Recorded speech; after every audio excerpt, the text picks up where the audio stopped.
Salam, salam sehat bagi anak-anak Tuhan, di mana saja kita berada pada saat ini. Saya harap kita semua dalam keadaan yang sehat. Kembali saya mengajak kita semua untuk kita belajar bersama-sama renungan singkat yang saya beri judul Menerah atau Terus Memberontak. Ayat referensinya terdapat di buku Yeremia pasal 6, ayat 1 sampai ayat yang ke-26. Kita bisa baca di situ.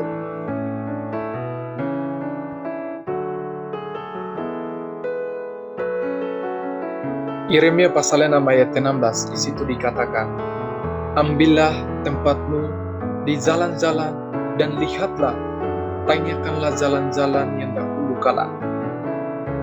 Di manakah jalan yang baik? Tempuhlah itu. Dengan demikian, jiwamu mendapat ketenangan." Tetapi mereka berkata, "Kami tidak mau menempuhnya." Sejak dahulu, jalan dan kehendak manusia selalu berlawan dengan jalan dan kehendak Tuhan.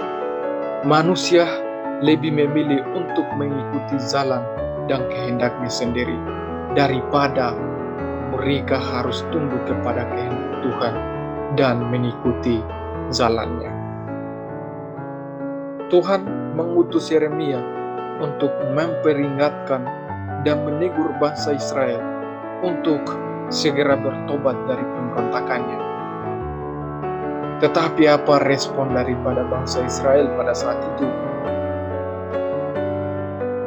Mereka tetap saja mengeraskan hati dan tak mau menempuh jalan yang Tuhan tunjukkan. "Kami tidak mau menempuhnya," di ayat 16b. Itulah manusia. Seharusnya manusia membuka hatinya untuk setiap peringatan dan teguran Tuhan. Sebab peringatan dan teguran Tuhan menuntun manusia kepada kehidupan. Seperti tertulis, "Orang yang mengarahkan telinga kepada teguran yang membawa kepada kehidupan akan tinggal di tengah-tengah orang bijak. Siapa mengabaikan didikan membuat dirinya sendiri." Kita bisa membacanya di dalam buku Amsal pasal 15 ayat 31 sampai ayat yang ke-32.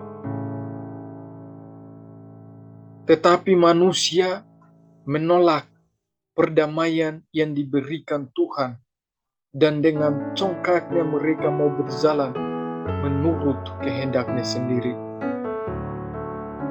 Rasul Paulus memaparkan dengan jelas kekerasan hati manusia terhadap penciptanya. Sejak dahulu, jalan dan kehendak manusia selalu berlawanan dengan jalan dan kehendak Tuhan. Manusia lebih memilih untuk mengikuti jalan dan kehendaknya sendiri daripada harus tunduk kepada kehendak Tuhan dan mengikuti jalannya. Jalan damai tidak mereka kenal. Rasa takut kepada mereka kepada Allah tidak ada pada orang itu. Kita bisa baca dalam Roma pasal 3, 17 dan 18. "Dan karena mereka tidak merasa perlu untuk mengakui Allah, maka Allah menyerahkan mereka kepada pikiran-pikiran yang terkutuk, sehingga mereka melakukan apa yang tidak pantas." Oleh karena itu, di Roma pasal 1 ayat 30 dikatakan, manusia telah memilih jalan dan permusuhan dengan Tuhan, dan bahkan mereka membenci Tuhan. Mereka adalah penggumat, pemfitnah, pembenci Allah, kurang ajar, congkak, sombong, pandai dalam kejahatan, tidak taat kepada orang tua. Dalam pemikiran kita, pastilah Tuhan akan menumpas setiap orang yang terus saja memberontak kepadanya. Namun karena kasih-Nya yang tak terbatas, Tuhan tetap mau menyambut manusia yang mau datang kepadanya dengan tangan yang terbuka. Jadi, Tuhan selalu menunggu kita, karena Dia selalu mengasihi kita. Dia sangat mengasihi kita, walaupun kita selalu berbuat pemberontakan di dalam kehidupan kita. Kita tidak mendengarkan akan Tuhan.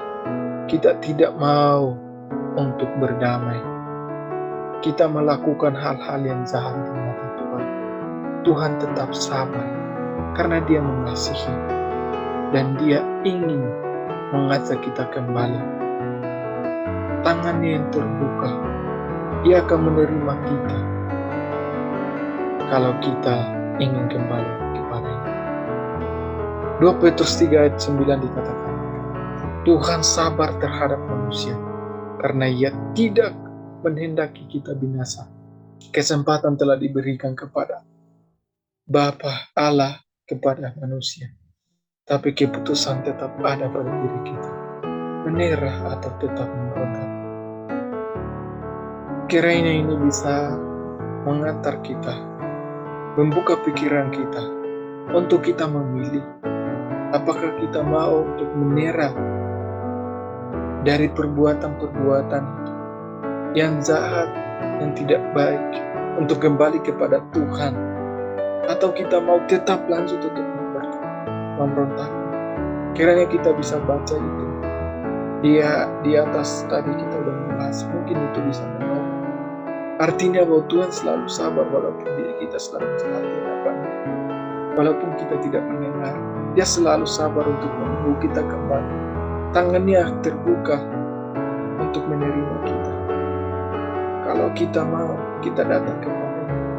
Kita berhenti melakukan kejahatan, berhenti melakukan pemberontakan, supaya kita kembali ke penciptaan kita, yaitu Tuhan kita yang selalu sabar untuk mau menerima kita, karena Dia tidak mau kita binasa. Semoga ini bermanfaat bagi Anda saudara dan saya, supaya di dalam kehidupan kita melakukan hal-hal yang baik. Marilah kita jangan melakukan pemberontakan di hadapan Tuhan, karena itu akan mengantar kita untuk kehidupan yang lebih baik ke depan. Oleh karena itu, ketika kita mendengarkan, kita membaca, kita belajar ini, kita bisa membantu kita untuk bertobat, untuk tidak melakukan kejahatan atau melakukan pemberontakan sama seperti orang Israel dahulu. Tetapi marilah kita mendengar untuk melakukan yang terbaik di hadapan Tuhan.